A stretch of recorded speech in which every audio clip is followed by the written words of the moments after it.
What's up, YouTube? It's your boy, Uncle Fred, back in the house one more time, giving you great content, giving you great energy, talking about the NFL.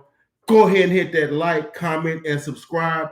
Become a part of the Uncle Fred Sports Experience. I guarantee you will not be disappointed.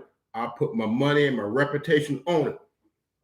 Let's get right at it, fam. Go ahead, hit that like, comment, and subscribe, and notification, and let's get right in it, fam. This had to have been the greatest, and I put it in my trailer. Uh, this was the greatest divisional round I have ever seen in the NFL.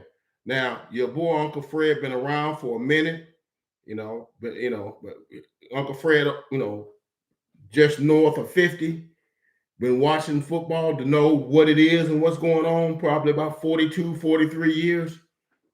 I ain't seen nothing like it. 4 games, 4 walk-offs.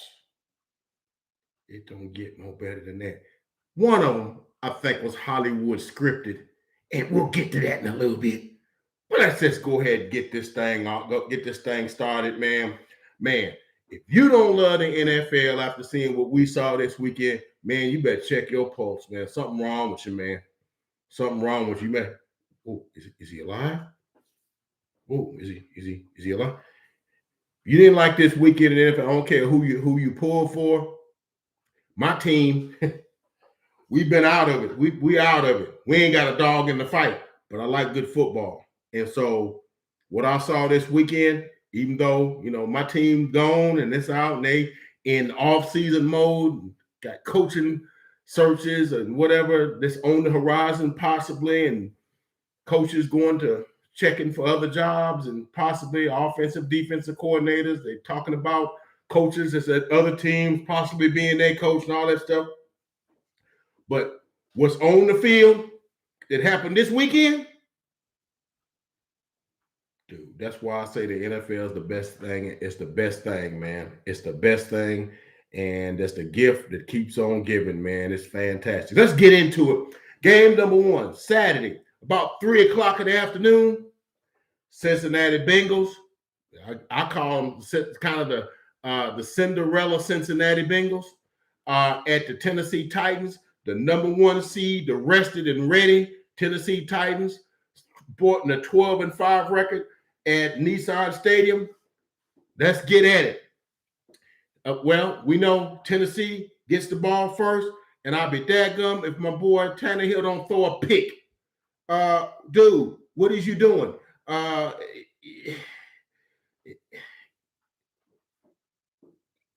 don't know. Intercepted by Jesse Bates.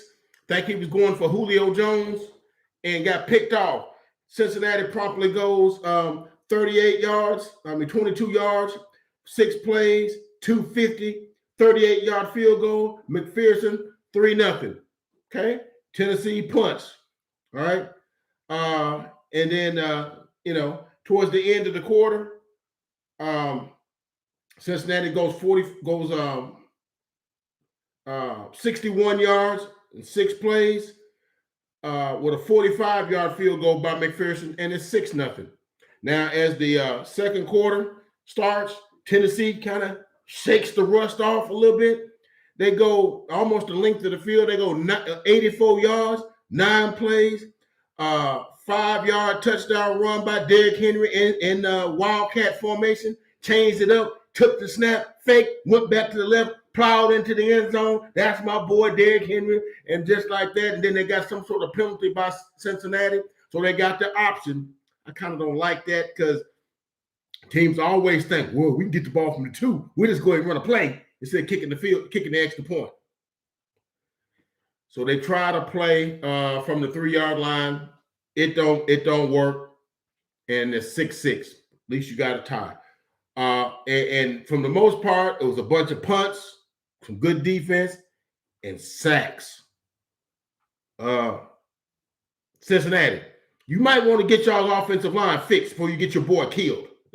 I'm just Throwing that in there, just just for me, just from Uncle Fred, just a little, advice, or Uncle Fred. I won't even charge you for it. Might want to fortify that offensive line in the offseason in some way, shape, form, or fashion, because you got your boy killed. Okay. Well, towards the end of the half, Cincinnati, and there was another interception by Tannehill. Dude, what is we doing? Okay. And Cincinnati goes 39 yards and 10 plays and kick a 54-yard field goal by McPherson. Now, remember, McPherson missed about 4 field goals in that game against the Green Bay Packers early in the year. And he's missed some field goals, but he seemed to have figured out what was wrong with him and got it, kick with kickers, you can't really get them off too much. That's why I didn't like, Jerry Jones talking about our kicker, in his weekly news conference at 103.53 The Fan. Like, you can't mess with kicker psyche. They might not make another kick. You can't mess with them. So anyway, whatever they did or did not do to McPherson, he got his stuff together and he kicked a 54-yard field goal before half. And at the half, it's a field goal fest. It's 9-6. Well, actually, Tennessee got a touchdown, but it looks like a field goal fest. It's like 3 field goals to 2, but it's 9-6. And so anyway, third quarter comes around, and the Bengals go 9 plays, 65 yards. It was we had key plays with Joe Mixon with runs of 7 and passes to Higgins for 12, Ujoma for 11, and a run of 12 by Mixon, and a run of 7 by Burrow to get it down to the 16, and gives way to the sweep, the 16-yard sweep by Joe Mixon, who scoots around the left end into the end zone. Thought he was going to get bumped out of bounds, but none of the Titans looked like they wanted to tackle him. Went right down the sideline. Touchdown. It's 16-9. And somewhere midway through the third quarter, Burrow threw one bad pass, and it got intercepted by my boy Hooker. And it was intended for, I believe it was intended for, P-Ryan. And Hooker kind of got it off the ground, and they thought he might have trapped it, but under further review, interception good. Titans don't waste no time. Intercepted the 27-yard line. They got 2 plays, 27 yards, got a 10-yard run and a 16-yard catch by A.J. Brown. Beautiful catch on the right side of the end zone, just like that. 16-16. And so from that point on, it was punt, a lot of good hitting, and a lot of sacks. I think Tannehill was sacked one time. Dude, Joe Burrow sacked 9 times. Okay? 9 times. I bet you he got sacked on every possession, at least once. Because I'm 9 times, and I don't think he got sacked twice on any possession. I don't know how many possessions they got. Probably should look that up. But he pretty much got sacked on every possession. So go back and forth. Tennessee finally gets the ball, and they're driving. They get inside the 20-yard line. And it's about 20 seconds left. It's sure to be a Tennessee victory. But I'd be dadgum if Tannehill going for Westbrook Akina and he get intercepted by Jesse Bates.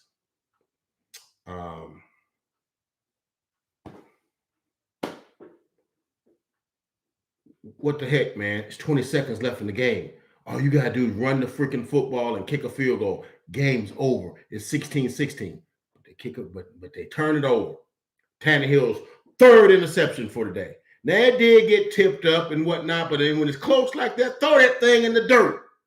Can't be doing that, man. So Cincinnati, they drive 20 yards in 20 seconds. And it was Hooker. That intercepted that. Yeah, they went 4 plays, 46 yards in 20 seconds. And they kicked a 46-yard field goal with no time left. Cincinnati wins. Your boy called it. And I forgot to say it in the opening, but your boy went 3-1. 3-1. Tennessee, top ranked, number 1 seed, sitting with a bye, 1 and done. I don't know, because I think they was 1 and done last year, because I think they got knocked out by Baltimore last year and was also 1 and done at home. This one I kind of will give you some solace on it, because I thought that, losing Henry at November and them going, I mean, they played well. They went 5-3 without him, and they beat some good teams without him, beat the Rams without him. I think they beat the Bills with him. But I mean, they beat some teams, beat the 49ers without him. And I thought they got him back, and I thought they may have did too much with him. Let me give you some stats. Henry, he scored that 1 touchdown, but he was really 20 for 63 and 1 touchdown, basically a little less than 3 yards, 3 yards a carry. 20 for 62, 1 touchdown. But Dante Foreman was 4 carries for 66 yards, including a 44-yard scamper. I don't know. Maybe you feature Foreman and you sprinkle Henry in on specific plays to kind of get him acclimated, because it's obvious his rhythm and timing and stuff was off. He ain't played against live bullets in a couple of months. I don't want to second guess an NFL coach. Obviously, they know their team better than I do. I'm just saying, Tannehill, 15-24, 220 yards, 1 touchdown, 3 interceptions, including 1 with like 25 seconds left in the 4th quarter, and you driving. Dude, you cannot do that. And actually, it wasn't at the 20. It was like at the 40-yard line, because if they was at the 20, they would have just been running. It was 20 seconds left in the game is what it was. And the Bengals didn't have to go but like 25 yards to get to like the 32-yard line to kick that field goal from 48. And Joe Burrow, 28 of 37, 348 yards, no touchdown, that 1 interception that led to Tennessee's only touchdown. And Tennessee outgained them, outrushed them 140 yards, 118 to 65, excuse me. Jamar Chase, 5 catches, 109 yards, a lot of timely catches. Higgins, 7 catches for 96 yards. They're gonna be formidable. Ujoma, 7 catches for 71 yards. AJ Brown for Tennessee, 5 catches, 142 yards, including a 40-yarder late in the game that I thought was going to set up the winning score. But Tannehill trying to force it to Westbrook-Akina, and it got picked. And so Tennessee is 1 and done. So, and Cincinnati moves on to the AFC Championship game. Okay. Burrow sacked 9 times, the first time since 2003, and Donovan McNabb that a quarterback has been sacked 8 times or more and still won the playoff game. They won this game, but dude, y'all got to get that fixed, bro. Y'all got to get that fixed. That's all the brother got to say. I'm saying y'all got to get that fixed, because you're going to get that kid killed. 9 sacks, some of them he just it's not there. I'm just going to give it up. I'm not going to try to throw some miracle, but a lot of them, man, he got caved in, and you can't have your quarterback getting hit that many times. All right, game number 2. This is the one I missed, but it's the one game number 1 I missed. I got, but I'm sorry I got it, because I would have rather Tennessee to have won it, but my football intellect told me that Cincinnati was playing well, and too many things had to go right for Tennessee to win. Too many parts had to be lined up, and I thought Cincinnati's lather was already lathered up and ready to play. And And I think Tennessee was just a tad rusty in that game. And I think it showed. And Cincinnati was just a little bit sharper than them. Okay. And Tannehill definitely wasn't sharp. Anyway, second game, frigid Lambeau Field. It's about 3 degrees, snow flurries, frigid, frozen tundra, Green Bay Packers, San Francisco 49ers. And look, man, it started off like you thought it would because I picked the Packers.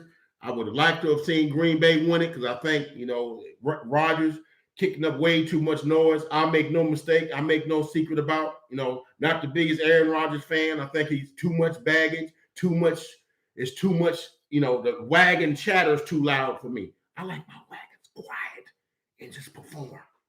Okay. I don't like noise. Okay. Uncle Fred don't like high maintenance. Don't like high maintenance anything. Don't like high maintenance players, high maintenance women, high maintenance cars, high maintenance employees. I like smooth sailing. Okay. And Aaron Rodgers this offseason, with all the stuff, y'all didn't give me what I want. And I thought the Packers bent over backwards to give him everything he wanted and stuff and acquiesced to him. And then with the mask mandate and the vaccination stuff, he's just too much. Anyway, game starts. Packers go 6 plays, 69 yards, 5 minutes and 35 seconds.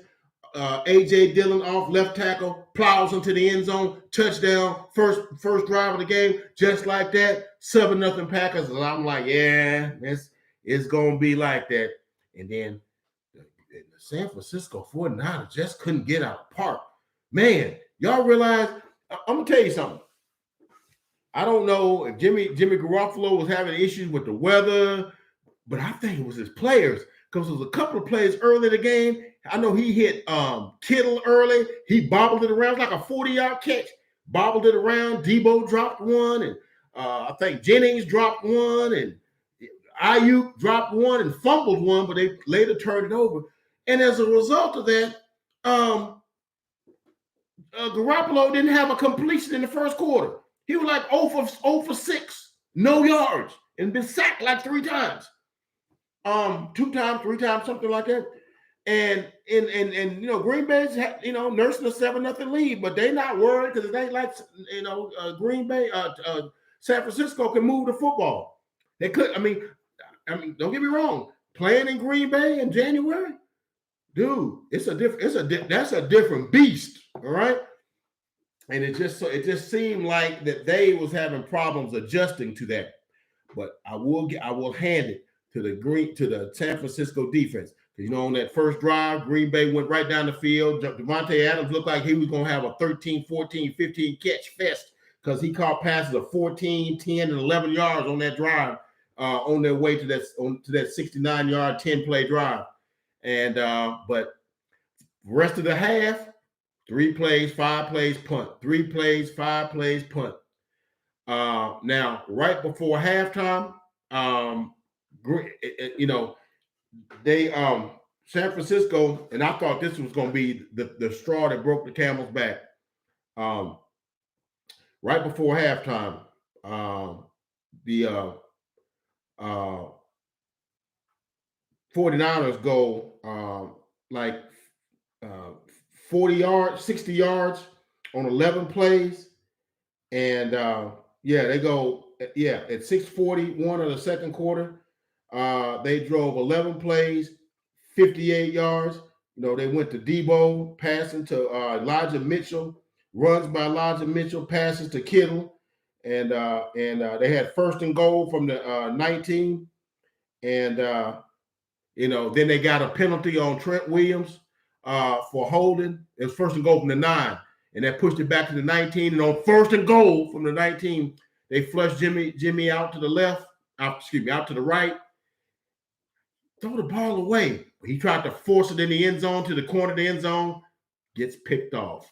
You're in the red zone. You done drove the first sustained drive you done had all day. They was grinding, getting that yards. I'm like, if they can tie this thing up at halftime, it's gonna be a ball game. And it's like the air went out of him. He hits the Green Bay safety. You know, he made a good play on the ball, but it was a bad pass by Jimmy Garoppolo. And there's a chance you just can't take in the red zone, especially in a game like this when the weather's bad and points are going to be a premium. If nothing else, you get a field goal and it's 7-3 going into halftime. But nope, 7-0 at halftime.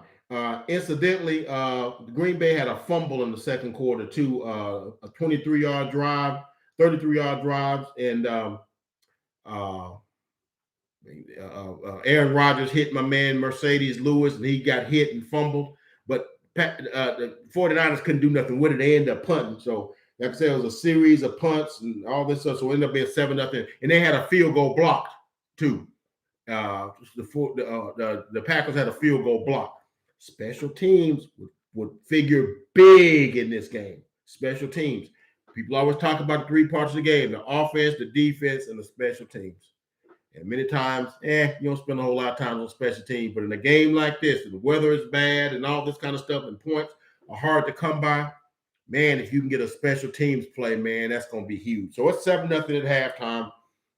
And so we go third quarter. San Francisco gets another drive. They go 10 plays, 39 yards. And they get inside the 10-yard line.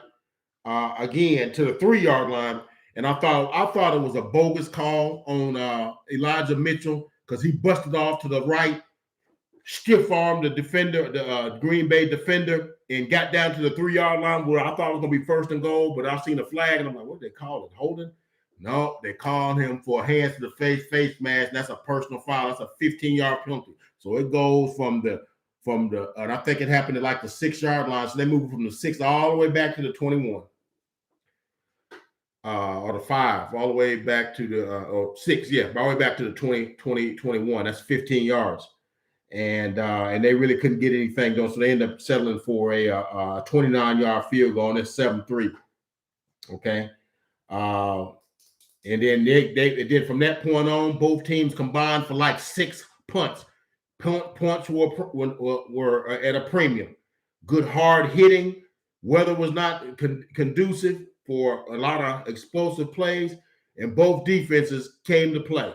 Green Bay gotten a lot of their defensive players back. Za'Darius Smith greeted Garoppolo in the first half with a sack. I think he may have had 2. And Zaire Alexander made a couple of plays, but he also got met by Debo on trying to fill a lane on a run and got knocked backwards. You know, so but it was a lot of hard hitting in this game. So it gets down to later in the third quarter, Green Bay drives and gets a field goal, and they go 57 yards and 14 plays. A field goal of 33-yard field goal by Crosby, and it's 10-3.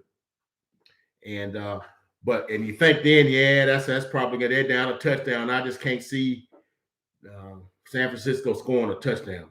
But that defense, they came to play. So they made Rodgers go 3 and out. And on that last play, they sacked him for a 6-yard loss. And so they're in punt formation back at their own like 12-yard line. I think it was inside the 20. I know that. And when I say special teams is the thing, punt,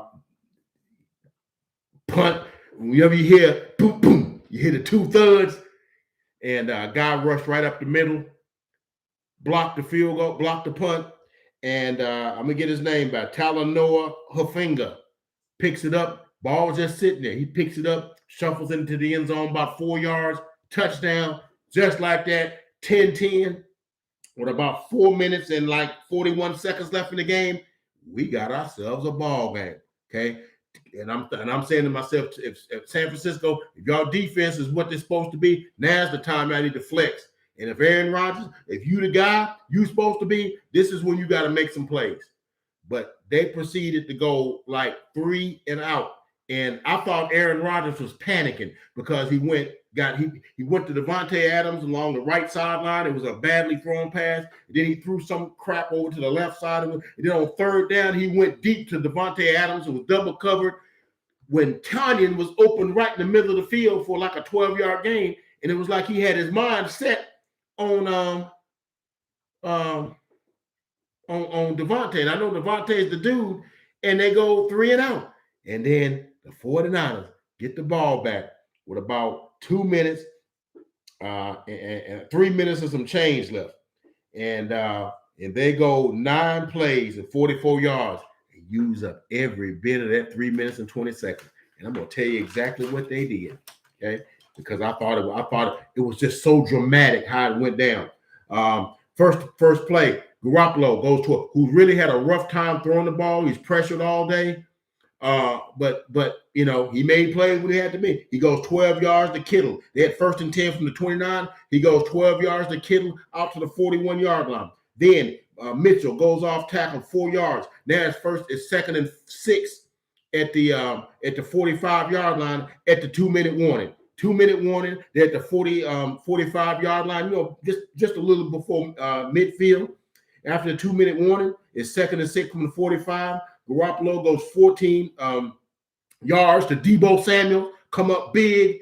He's taking hits, delivering hits, going to the sideline, you know, toughing it up, coming right back out there. Deebo Samuel is a GAM. Y'all know what I mean. He's a grown man. That's a bad boy, man. 14-yard pass play, run through some guys, gets down to and gets down to the 41-yard line. And it's a 1st down, so it's 1st and 10 from the 41. Then Deebo runs 3 yards to the 38. A timeout by Green Bay because it's like, oh, it's getting down with like 1 minute or something. We want if they let them score, we got to have some time left. And then it became so it's 2nd and 7. Deebo no gain. It's 3rd and 7. So it's 3rd and 7 from the 38-yard line. And Deebo goes around right side, gets through the line of scrimmage, lines up Zaire Alexander. Blam! Blast him back, gets about 12 yards, 1st down at the 27-yard line. I'm like, Deebo. He got hurt, goes to the sideline, puts his jacket and stuff on, but they in field goal range. Green Bay calls a final timeout. And then they run off left tackle. It was at the 29-yard line. Off tackle with Mitchell, 1 yard, and they go to goose check. The fullback for a yard to the 27, called a foul timeout, 4 seconds left at the 27-yard line, bringing Robbie Gould. Folks were saying, oh, can he kick in these elements? And I'm like, that dude kicked it for the Chicago Bears once upon a time. He ain't worried about this. He kicked in this before. And snap, hold, kick, good. 13-10, Packers go home, 49ers win. And then move on to the NFC Championship game. Another number 1 goes down. And look, let me give you some particulars on some stats. You know, it really wasn't a high scoring. The ball wasn't moved a whole lot. There was a lot of punts, a lot of sacks. Jimmy G got sacked 4 times. Aaron Rodgers, I told you they was all on him. They made him very uncomfortable. He got sacked 5 times and hurried a whole bunch of other and forced him into some bad throws. San Francisco had 212 yards of total offense. Really, not really, but they got some yards when they needed them. They got them 40-some-odd yards in the 4th quarter with 3 minutes and some change left when they needed them. And the Packers should have been, you know, on them, but they couldn't stop them. Packers had 263 first downs. San Francisco only had 12 first downs. So they're 14 yards rushing. 49ers 106 yards rushing to the Packers 67. And a 3rd down, 4 of 11 for San Francisco, 5 of 12 for the Green Bay Packers. And Garoppolo was 11 of 19, 131 yards, no touchdowns, and 1 interception. Deebo Samuels, 10 carries for 39 yards. Also caught 3 passes for 44 yards. Kittle, 4 catches for 63 yards. Methodical. Aaron Rodgers, 20 of 29, 225, no touchdowns, no interceptions. First time in since 2009, I think 10 or whatever it was, that he's not thrown a touchdown in a playoff game. Just didn't make good throws, man. He was sacked a bunch of times, just wasn't good. Devontae Adams, Was 9 catches for 90 yards. Aaron Jones, though, he had a big catch early in the game. It's like a 60-yard. Aaron Rodgers put that thing right on the dime, though. And that's the one I think they missed the field goal. But he had 9 catches for 129 yards. But I'm going to say this. We're going to move on to our third game. I do not, and I'm gonna say this. I don't. If there's some Aaron Rodgers fans that watch my channel and this other, I hope I'm not, hurting your feelings or disrespecting you in any way, shape, form, or fashion. But if I hear anybody else come to me talking about Aaron Rodgers is the greatest thrower of the football ever, all this kind of stuff, I'm gonna freaking scream. I'm like, if you don't shut the heck up talking about this dude is like 7-9 in the playoffs. Okay, remember he was 4-0 the year they went to Super Bowl back in 2010. Okay, so from that point on, he's like 4-9, 3-9 in the playoffs since he won the Super Bowl. And I can tell you the 3 games he won. He beat the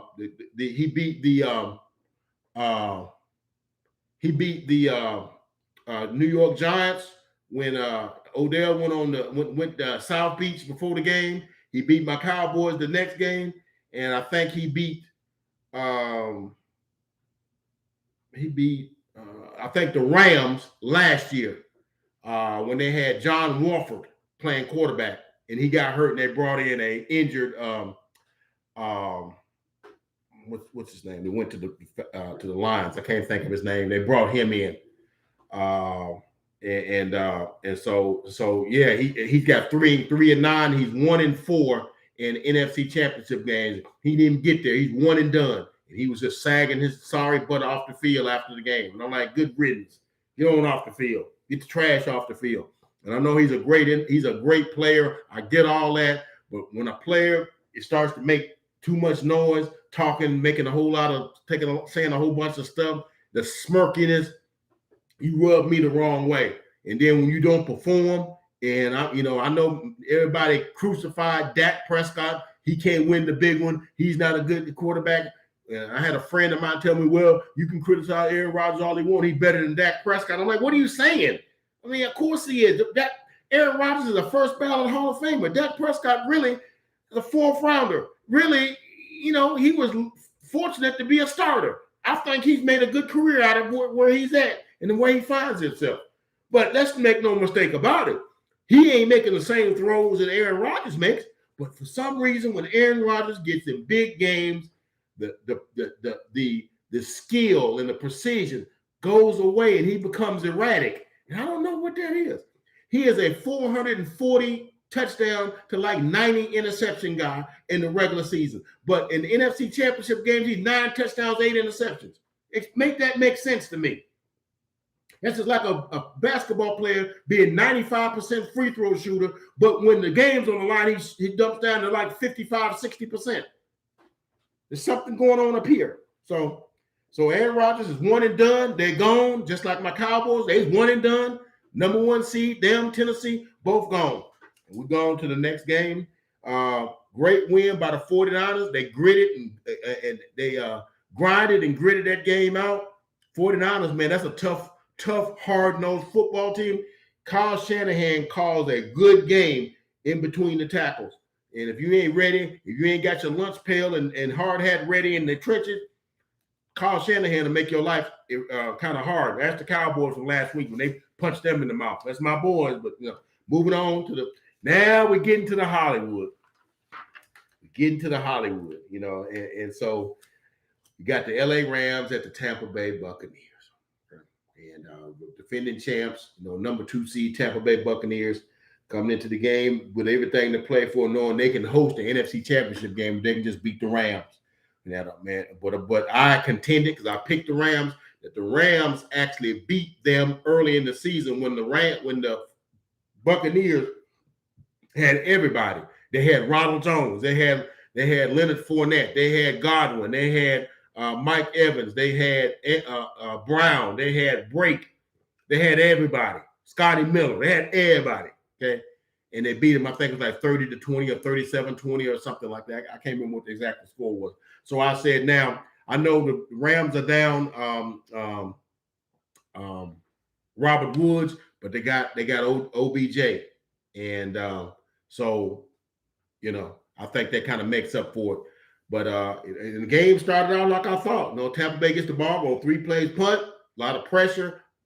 Brady bailing on his passes, and the Rams get the ball first drive, go 9 plays, 72 yards. But they bogged down inside the red zone, and they have to settle for a 26-yard field goal by Gay, and it's 3-0 Rams. Tampa Bay 3 plays, punt again, and they kick it back to the Rams, and then the Rams go 2 plays and 70 yards. And what ended up happening was on first down, Matt Stafford got sacked. I want to say it was by Vita Vea, got sacked for a 10-yard loss. Okay, and then on the very next play, busted coverage, Cooper Kupp, 70 yards, touchdown. And what ended up happening was the corner thought he had safety help over the middle, but Cooper Kupp faked it like he was going across the middle and broke it back straight. Wide open, man. Wide open. And it got so bad, Devontae David was so pissed off about what happened, took his helmet off and flung it on the ground. Like what the heck is we doing, guys? How you let that guy get wide open? Cooper Kupp had like 147 catches and like 1,900 and something yards and 16 touchdowns. You might want to put 3 guys on him. Make Odell and Van Jefferson and Higbee and them guys beat me. I ain't getting beat by that guy, so that's why he was upset. Threw his helmet, got an unsportsmanlike conduct, and Vontae Davis is not a guy that goes like that, and so you can tell how frustrated he was on that play. But now it's 10-0, and so the Buccaneers finally get off the snide on their third possession. They go 6 plays, 48 yards, and they settle for a 48-yard field goal by Ron Suckup, and they kicked it off, and it goes out of bounds, and so they got it at the 40. Okay. So anyhow, it's 10-3, and then the Buccaneers, they of course the Rams, I think they go punt, and then I think the Buccaneers punt, and then the Rams end up going, they end up scoring another touchdown to go up 17-3. So at that point it's 17-3, and you know what? I got my touchdowns out of whack. On the second drive of the game, they go They go 7 plays, 71 yards, and it's a 7-yard pass to Kendall Blanton. I think he's a special teams dude. So yeah, I'm sorry about that. But then when Tampa Bay kicks their field goal, they kick it out of bounds. So Tampa Bay, the Rams get it at the 40, but Stafford gets sacked and it's back at the 30, which leads to a 70-yard touchdown by Cooper Kupp. Got my touchdowns out of sequence, but it's still 17-3. Okay, and so at that point, the Rams go 12 plays, 41 yards, and the drive bogs down at the 11-yard line. And they kick a 40-yard field goal by Gay, and it's 20-3. Now on this next drive, the Buccaneers, Brady on first down and 10, and it's 10 minutes to go in the second quarter. Brady gets an unsportsmanlike conduct penalty, and I'm like, Brady? Apparently, he got hit by. I think he thought that somebody hit him late, hit him like up underneath his chin because his lip was kind of bleeding. Wasn't bleeding much, but and he said something to Scott Hockley. Scott Hockley is that guy that likes to call penalties.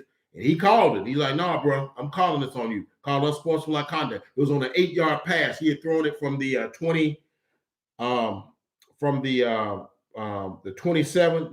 The 43 to the 35, and then they called a 15-yard penalty on Brady for his saying he said something. Sometimes you just say the magic words and and they get you.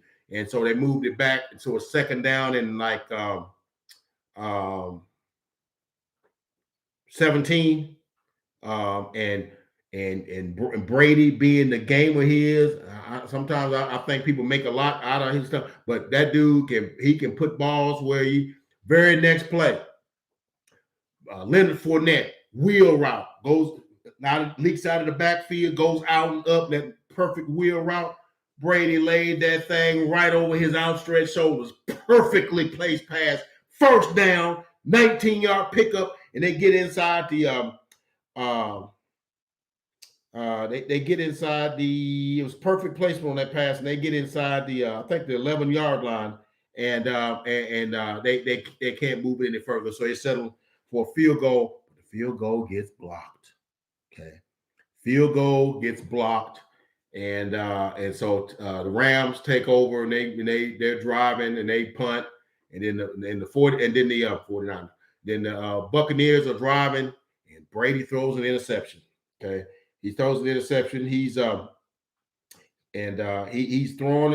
a pass to I think he's throwing it to Mike Evans, and it's picked off, and so from that point the Rams go 5 plays, 30 yards, get down to the 1-yard line. That's when the Hollywood begins.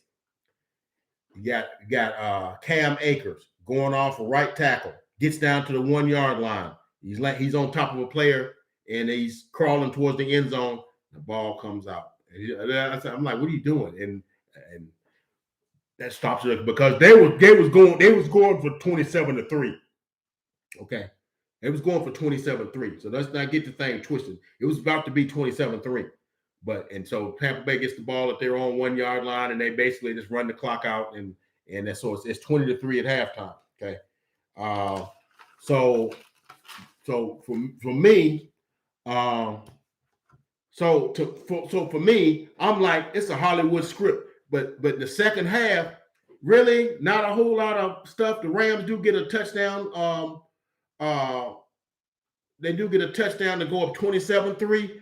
But then when the Buccaneers get a field goal to make it 27-6, then things start getting crazy. Cooper Kupp, one of the most sure-handed wide receivers in the NFL, had like 172 handles of the football, never turned it over. Catch the ball along the left sideline and just drops the football. What the heck is you doing? Leads to a Tampa Bay touchdown. They drive right down, a Leonard Fournette touchdown, knocks the guy right off of him, walks in the end zone, 27-13. And I'm like, oh, okay, all right. Then some even more bizarre stuff stopped happening. Then Brady fumbles, and then on the very next play, the ball goes over Matt Stafford's head. He's calling out his cadence and looking around. Center snaps the ball over his head. Like, what the heck is he doing here? But the Tampa Bay does not score on that. They don't score. The Rams defense buckle down. They made Tampa Bay punt, and then the Rams punt. But then the next drive, Tampa Bay they blow the coverage. They send all their coverage to Scotty Miller, and they leave Mike Evans 1-on-1 against Ramsey. I guess I get that, but Mike Evans burning on like a 60-yard touchdown pass. Brady put that thing right on him, and that before you know it, it's 27. It's 27 to 20. And I'm like, oh man, that's a football game now. But it's only like about 4 minutes left in the game. Okay. And then Tampa Bay started to use up their timeouts. So they get the ball back with the Rams get the ball about 3 minutes to go. Buccaneers ain't got no timeout. So really, they get a first down, ball game's over. They get the ball, they run it to Akers. He gets about 5-6 yards. And I think that's when they call their last timeout, if memory serves. So they come back, and then they go to the 2-minute warning. And it's 2 minutes and like 30 some odd seconds left to go in the game. And it's like 2nd down and 6. Cam Akers goes right up the middle. He's about a yard or so short of the first down.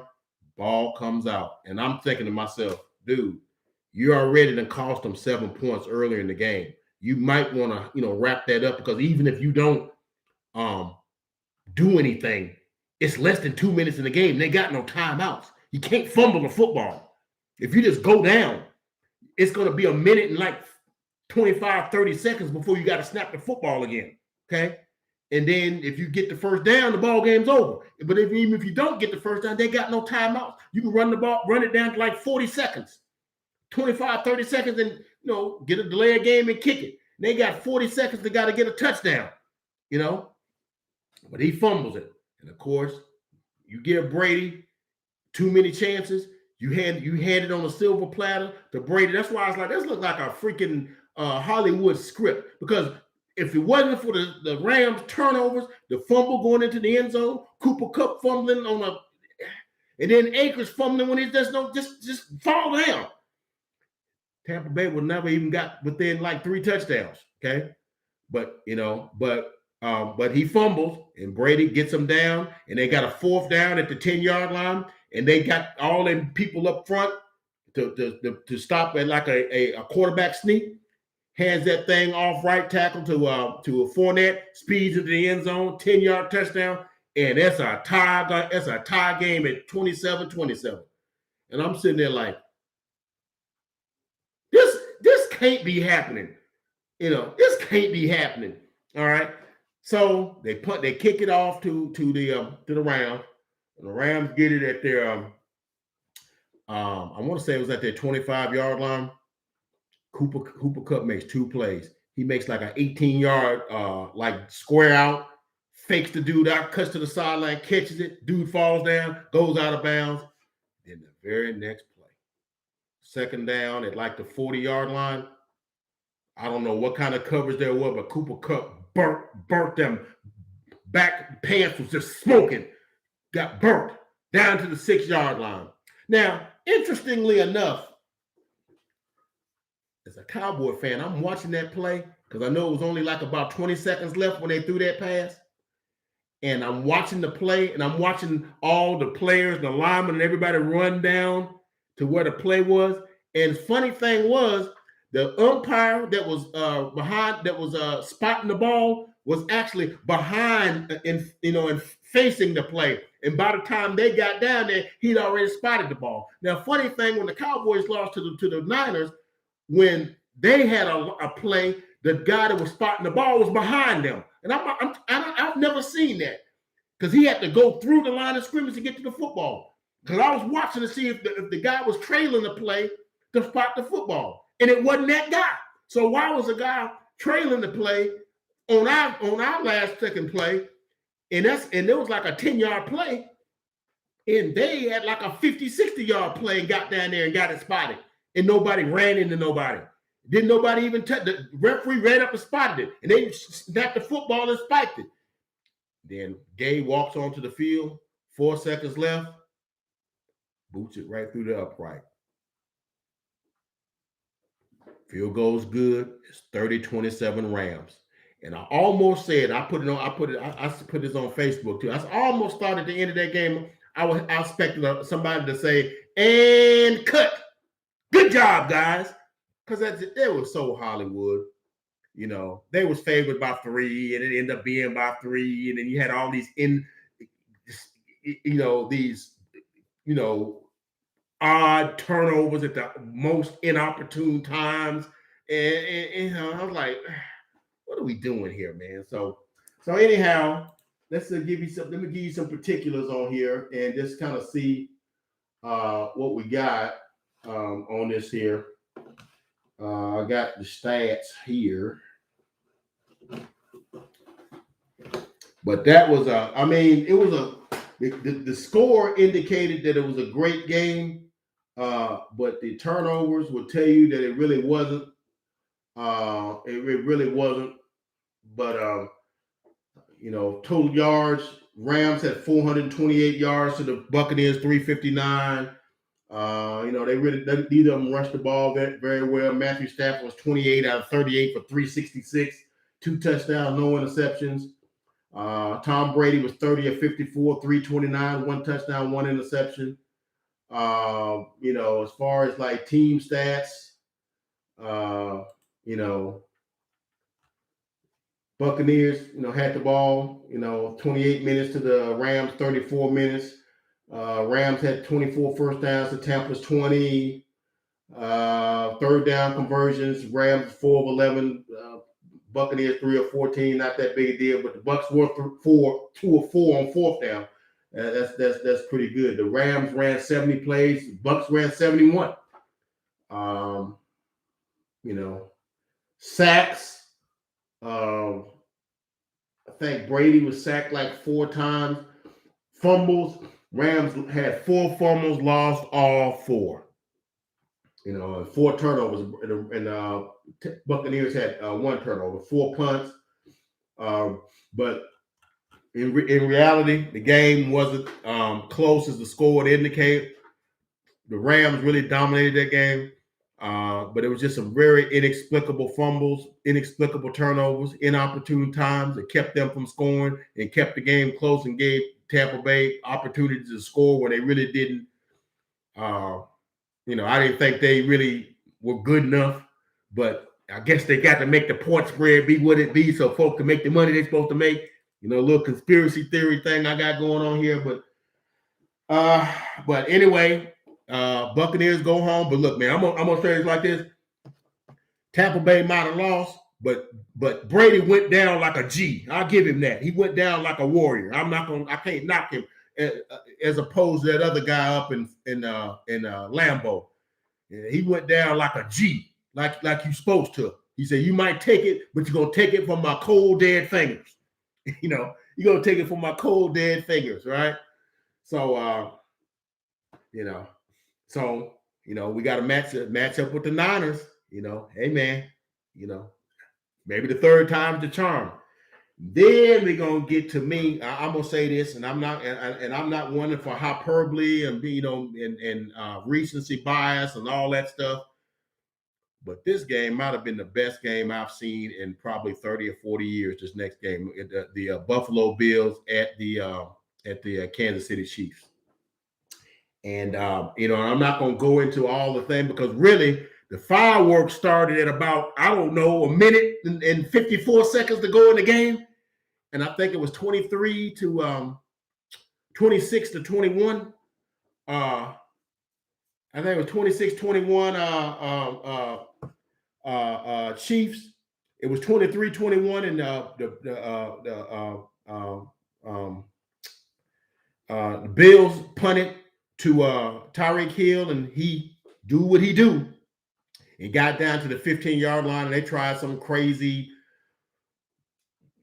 wildcat play with Blake Bell, which I'm like, come on, Andy, what are you doing? Well, just get Patrick Mahomes to do whatever he's doing and get that 3 yards and get the first down. But no, he tried some play with Blake Bell, the third team tight end playing quarterback, and tried some crap where he did something and pitched it to I can't think of that run. Number 1, I can't think of his. I think it's God, I cannot think of his name. Yeah, I do too. I feel bad for Josh Allen too. You ain't lying. You ain't lying. You ain't lying a bit about that. He dropped McKinnon, and it got stuffed, and so they had to settle for a field goal. So that made it 26-21. That daggum Josh Allen. From that point it was Josh Allen time because he'd be back there. They'd be all on him. He'd shove guys off him, run for like 8 yards, run through guys, and get the first down. And then he threw a pass.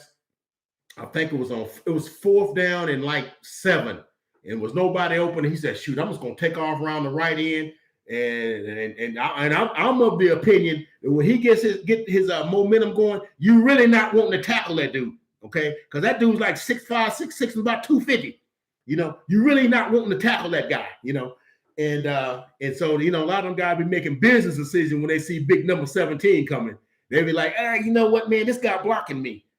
And he got the first down, and then they did. I think they did sack him, and then they got a lost play on the next drive on the next series, and it was 4th down and 13, and he went back, pump, And Gabriel Davis, he put some kind of move on my man Mike Hughes and made him fall down. And I'm like, dude, you can't fall. That's just like in a basketball game. The guy cross you up and step back and you fall, and they wait for you to fall and they shoot the thing. And I'm like, come on, dude, you can't fall. You can't fall. You can't do that, man. But shoot, Josh Allen hit that dude right in the back of the end zone. And I'm like, oh, okay. Now it's 28, 27, 26. They go for two. They have him hemmed up, rolls out to the left, hits Stephon Diggs. What the few catches he had that day? I don't know what Stephon Diggs was. 29, 26, minute 54 to go in the game. And I'm like, wow. I guess it's the Bills' time. But Patrick Mahomes said, not so fast. They kicked that ball back to him. I think he hits Kelsey on a play off to the left. Then they run a crosser to Tyreek, cuts across the middle, gets to the sideline, about the 22-yard line. He hands up the peace sign. And I'm like, dude, you still got guys in front of you. But he just knew they wasn't catching him. Pieced him out at the 22-yard line on a 64-yard pass. I'm like, yeah. I'm like, really? And so from that, so then they kicked the extra point. So from that, so now it's 33-29 with a minute and 3 seconds left. And so now they need a touchdown. So I'm like, damn, I don't know, man. I don't know.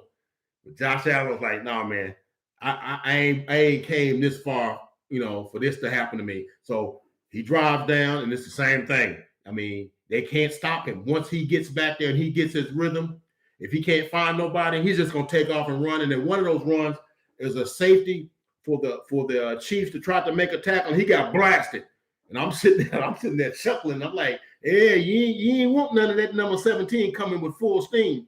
And then he gets down to, I think, the 18-yard line, and he hits Gabriel Davis over the middle. It was an end-breaking route, and he wasn't open but by that much. But that thing was whizzing in there. Touchdown. I'm like, oh, snap. 13 seconds. I'm like, oh, man. And you could tell where they was high-fiving each other. I was like, dang. I said, Buffalo got this one. I said, you know what, man? Even though I was pulling for the Chiefs, and even though, man, I had picked the Chiefs, I said, man, that daggum Josh Allen played his off. And I was like, you know what, man? That's a game. That's a game right there. And so I thought they might have made a mistake by kicking the ball out of the end zone. I heard a lot of the prognosticators saying they probably should have squib kicked it or whatnot. But, hindsight always 20/20. But here's my thing. What if you bounce kicked it and it ends up in Tyreek's hands and he get a head of steam going? Because, it don't take much. It don't take much. Shoot. And he might piece you out. But the chances of him doing that, but still 13 seconds though. You just feel like you can't go 65, 70 yards in those 13 seconds. Heck, we couldn't go 10 yards in 13 seconds. Get the ball to 25, hits Tyreek on like a 19-yard. And I'm like, what kind of coverage are y'all playing? He gets out to like the 41-yard line. I'm like, and they call timeout. I think the key is they had 3 timeouts. And really, even with 13 seconds, having 3 timeouts is like having 45 seconds, because you can always call a timeout. So they called a timeout, and I'm like, oh, y'all just a little bit past midfield. I said, okay, let's see what you got. And they let Kelsey get inside. And I thought the guy was going to cover him, but he went to pressure the passer, and he had a clean release. And I'm like, what are y'all doing? Caught it. Got inside the 35-yard line. I'm like, that's at the 28-yard line. The 31-yard line. That's a 48-yard field goal. That's a standard issue field goal for anybody. And they call a timeout with 2 seconds left. And I'm like, and you could see what was telling, you could see when they scored their touchdown, Josh Allen was like, yeah, you could see how positive and how confident he was. And then when that first completion was to Tyreek, you looked over there, he's sitting out, his eyes was getting a little bigger. You could tell he was saying, oh bleep, y'all please stop them, please. And then when he hit Kelsey on that like 29-yarder to get it down to the 31, he was sitting there like his eyes was like this. He's like, oh dang. He's like sliding his helmet. He's like, yeah, that, you know. And then when they kicked it, I'm like, they're going to overtime. And then when they got there, they went for I think they went tails and it was heads. And the Kansas City got the ball first, and they still lathered up. Your defense still reeling. I kind of knew right then, y'all probably not going to see this ball. They went right down the field. Boom, boom, boom, boom, boom, boom. Hit Tyreek on some, hit Pringle on some, ran it once or twice. And Kelsey got into the right end zone, caught it, drug his foot, fell out of bounds. And I'm like, wow. From 1 minute and 54 seconds to go on in the game till that pound score, it was like 5 lead changes. I've never seen nothing like that in the history, as long as I've been watching football. Never seen nothing like it. That game, like I said, and I noticed after the game, Mahomes was giving his little after game talk to other, and he's like, oh, hold up. He had to go over to Josh and was like, look, dog. Hey man, it's a shame somebody had to lose this game, man. And I like when guys respect other guys' games like that, man. I like that, especially when that guy gave you everything he had. I like to see stuff like that, man. So now you got that game 42-36. Chiefs win, and you got the Bengals. So it's gonna be now it's set up for next week. You got the I want to say it's the Bengals at the Chiefs at 3:05 Eastern time, and then you got the Niners at the Rams at like 6:40 Eastern time for the NFC Championship game for the rights to go to the Super Bowl at SoFi. So now I'm gonna give you my picks. I'm with you, 1777. That's my picks. That's what I'm picking. I'm going with you. Because to me, that's the Super Bowl we should have got a couple of years ago. But what's the dude's name that plays for the Niners now? He offsided and they didn't get to go, and he ended up with that 10-3 snoozer. He ended up with that 10-3 snoozer in the Super Bowl. What are you gonna do with that, man? I fell asleep. I literally fell asleep on that game, and I'm like, man, everybody know that should have been the Chiefs and the Rams because they had that epic game on Monday night. What was it, 54-51 or something like that? Up and down, up and down. It's kind of like the game we just saw on Sunday night. It's kind of like that. So that's the kind of game you want to see. Don't get me wrong, I like some defense too. Now I like a little defense, but so you got the Bengals at the Chiefs. Look, man, I think the Bengals has been a nice little story. 54-51. Okay, I thought I was right. I think they've been a nice little story. Look, and I think the Bengals' future is bright. Joe Burrow is a stud. Okay, the Bengals can get him some offensive line help. And maybe a couple of defenders. They're going to be a problem for a couple of years if the Browns spin it. The Browns, or not the team, the Browns, but the owners, the Browns. The Brown family owns the Bengals. If they decide to spend any money, they cheat, man. They clip coupons. Okay, so it's just a matter of what they do, in order to keep that team together. Because that Joe Burrow is way too good to be, wasting him with Scotch tape offensive linemen and that sort of thing. So I don't know, man. I think the Bengals have been a good story. I know they beat them a few weeks ago in Cincinnati, but it wasn't no playoff implications on the line at that game, And Joe Burrow got sacked 9 times against the Titans, and they still won. And I like Joe Burrow, but he ain't got the mobility and the strength and the stuff that Josh Allen has. So, and don't have the arm strength and that kind of thing. But he can play. But I got Kansas City. I don't know, 31-16 or something like that. 31-16. I got Kansas City. I think the Bengals fight gambling. I think they give him, maybe for a half, they kind of give him a little bit. But I think in the fourth quarter, I think Patrick shows out, does what he does. I think he makes throws. That Jared McKinnon is a godsend. That guy can play. And they can use him all kind of different ways because he's a totally different kind of back than Clyde Edwards-Helaire is. And Andy Reid is kind of like the mad genius and kind of sitting there in his lab like trying to figure out ways he can, use him and things of that nature. Don't be surprised if you see McKinnon throw a pass before it's over with because he looks like he's got some talent. But I got Kansas City winning that one. And then we go to the NFC Championship game. And look, man, I know the Niners have beaten them twice, and I know they've probably beaten them like 5-6 times in a row or something like that. But I think the Rams can smell it now because it's like they ain't got to leave the stadium that they're in right now. They can just play this game and just, and just like the Buccaneers did last year. I think they can see it. They can see it from where they're sitting. It's a man, if we just go out and just play our game, we just don't do nothing stupid.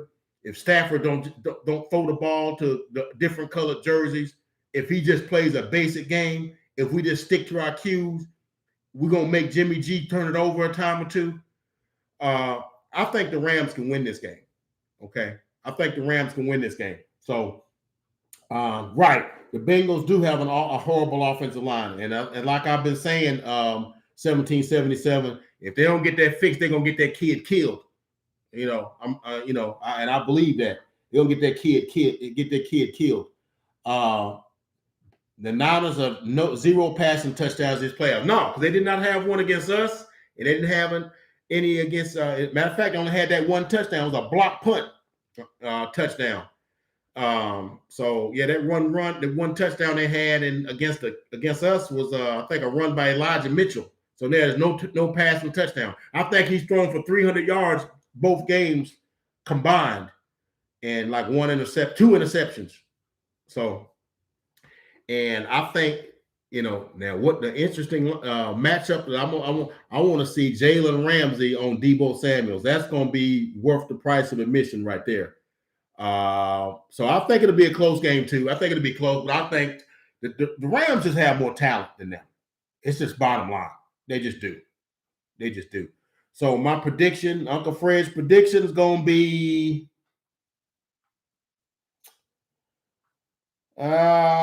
Rams 28, Niners 13, maybe 20. We'll say 20, 28-20. We'll go 28-20. And so you think 24-21, 27-24? Okay. I can see that. But I got if the Rams don't choke and start fighting, right. Yeah, you're right. If they don't choke, but I got the Rams and I got the Chiefs in Super Bowl 56, man, and I think it's gonna be epic. Anyway, that's all I got. Yeah, right. Shanahan at the end of games, he is a great play caller in the meat of the game, but at the end of games, man, I don't know what he be thinking. When you're trying to run the clock out, he's trying to throw the ball all over the yard and get incompletions, and that's how they did in the Super Bowl they played 2 years ago. If they just run the ball, they make the Chiefs burn their timeouts. But if you throw it incompletions, clock stops, and they get the ball, and there wouldn't have been enough time for Mahomes to do what he did, But he did the same thing. He did the same thing in the Super Bowl with the Falcons and the Patriots. And they just run the ball, kick a field goal, the game's over. But when he was offensive coordinator. But we'll see. Rams, Chiefs, and then I'll come back next week. I'll give you my pick on that. But that's all I got from the desk, Uncle Fred. Dude, if you don't like this stuff, man, you ain't got a pulse. I'm sorry, you ain't got a pulse. They got to check you, man. Check your vitals. Okay. That's all I got from the desk, Uncle Fred. Please like, comment, and subscribe. Become a part of the Uncle Fred Sports Experience. I guarantee you will not be disappointed. Y'all be good. I'll catch y'all on the next video.